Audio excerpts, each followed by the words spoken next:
ನಮಸ್ಕಾರ ಚಳ್ಳಕೆರೆ, ನಾನು Suresh Belagere, science city Challakere. ಆತ್ಮೇರೆ, ಇತ್ತೀಚಿನ ದಿನಗಳಲ್ಲಿ ಖಾಸಗಿ ಶಾಲೆಗಳ ದರ್ಬಾರಿನಲ್ಲಿ ಸರ್ಕಾರಿ ಕನ್ನಡ ಶಾಲೆಗಳು ಮುಚ್ಚುವಂತಹ ಪರಿಸ್ಥಿತಿ ನಿರ್ಮಾಣವಾಗಿದೆ. ಆದರೆ ಇಂತಹ ಮುಚ್ಚುವಂತಹ ಪರಿಸ್ಥಿತಿಯಲ್ಲೂ ಚಳ್ಳಕೆರೆ ನಗರದ ಕಲಿಮಣ್ಣ ಎನ್ನುವ ಮುಸ್ಲಿಂ ಮುಖಂಡ ತನ್ನ ಕನ್ನಡ ಶಾಲೆ ಉಳಿಗಾಗಿ ಅವಿರತ ಪ್ರಯತ್ನ ಮಾಡ್ತಿದ್ದಾರೆ. ಹಾಗಾದರೆ ಆ ಕಲಿಮಣ್ಣ ಯಾರು, ಆ ಶಾಲೆ ಯಾವುದು, ಅವರು ಮಾಡ್ತಿರುವ ಪ್ರಯತ್ನ ಯಾವುದನ್ನು ಅವರಿಂದಲೇ ತಿಳ್ಕೊಳ್ಳೋಣ ಬನ್ನಿ. ಹೆಸರಣ್ಣ? ಮೊಹಮ್ಮದ್ ಕಲಿಮಣ್ಣ. ಒಂದು ಯಾವ ಚಳ್ಳಕೆರೆ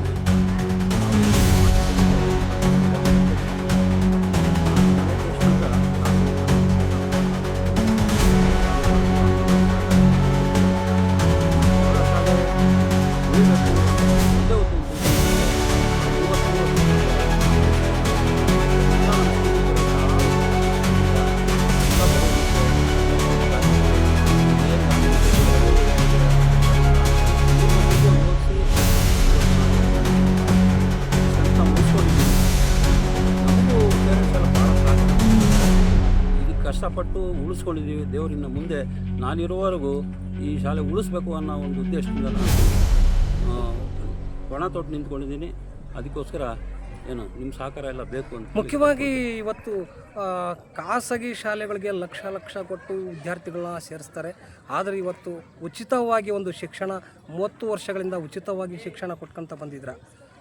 ಇದರ ನೋವು ಅಥವಾ ಇದರ ಸಮಸ್ಯೆ ಮತ್ತು ಈಗ ನಿಮಗೆ ಸದ್ಯಕ್ಕೆ ಬಿಲ್ಡಿಂಗ್ ಇಲ್ಲ ಅಂದ್ರೂ ಬೇರೆ ಕಡೆಯಿಂದ ಬಿಲ್ಡಿಂಗ್ ಒಂದು ಪಡೆದು ಮಾಡ್ತಾಯಿದ್ರ. ಮುಂದಿನ ದಿನಗಳಲ್ಲಿ ನಿಮಗೆ ಬಿಲ್ಡಿಂಗ್ ಅವಶ್ಯಕತೆ ಇದೆಯಾ? 100ಕ್ಕೆ 100 ಇದೆ ಸರ್. ಯಾಕಂತೇಳಿದರೆ ಇವತ್ತು ಕನ್ನಡ ಉಳಿದ್ರೆ ನಮ್ಮ ದೇಶ ಉಳ್ದಂಗೆ, ನಮ್ಮ ಕರ್ನಾಟಕ ಉಳ್ಕೊಂಡಂಗೆ. ಏನು ನಮ್ಮ ಮಾತೃಭಾಷೆನ ನಾವು ಬೆಳೆಸಬೇಕು ಅನ್ನೋದೊಂದು ದೊಡ್ಡ ಆಕಾಂಕ್ಷೆ. ನಾನು ಉರ್ದು ಸ್ಟೂಡೆಂಟು. ಕಾಲೇಜಲ್ಲಿದ್ದಾಗ ನಾನು ಬೇಕು ಅಂಥೇಳಿ ಪಾಟೀಲ್ರು ಅಂಥೇಳಿ ಕನ್ನಡ ಟೀಚರ್ ಇದ್ದರು. ನಮ್ಮ ಸಹಪಾಠಿಗಳ ಜೊತೆಗೆಲ್ಲ ನನ್ನ ಫ್ರೆಂಡ್ಸ್ ಜೊತೆಗೆ ಹೋಗಿ ನಾನು ಕ್ಲಾಸಿಗೆ ಕೂತ್ಕೊಳ್ತಿದ್ದೆ. ಅಲ್ಲಿಂದ ಕನ್ನಡ ಬಗ್ಗೆ ನನಗೆ ಅಭಿಮಾನ ಇತ್ತು. ಅದನ್ನೇ ಬೆಳೆಸ್ಕೊಂಡು ಬಂದು ಇವತ್ತು ಶಾಲೆ ಮಾಡಿದ್ಮೇಲೆ ಮಾತಾಡ್ತೀನಿ. ನೋಡಿದ್ರಲ್ಲ ಸ್ನೇಹಿತರೆ, ಇವತ್ತು ಕನ್ನಡ ಶಾಲೆ ಉಳಿವಿಗೋಸ್ಕರ ಯಾರೆಲ್ಲ ಏನೆಲ್ಲ ಕಷ್ಟಪಡ್ತಾರೆ ಅನ್ನೋದ ಆಯಿತು. ಇವತ್ತು ಮಾಜಿ ಸೈನಿಕ ಶಾಲೆ ಒಂದು ಪರಿಸರ ಕಾರ್ಯಕ್ರಮವನ್ನು ಹಮ್ಮಿಕೊಂಡಿದ್ದಾರೆ.